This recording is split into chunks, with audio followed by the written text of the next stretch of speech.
وأشهد الله إن كل كلمة أنا هقولها في الفيديو ده حصلت معايا فعلا، حصلت معايا فعلا. ويشهد ربنا على الكلام اللي أنا هقوله لكم دلوقتي ده.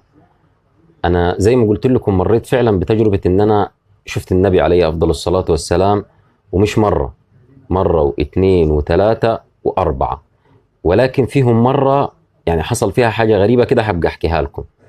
ومش كده وبس، وشفت سيدنا إبراهيم عليه السلام برضو في المنام.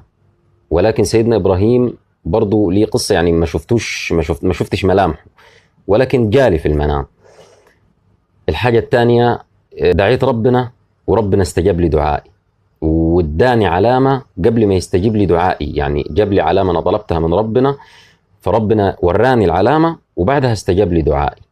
فالحمد لله، يعني أحمد الله وأشكر فضله على إنه استجاب لي، وإنه سمع دعائي، وإنه نظر لي بنظرة رحمة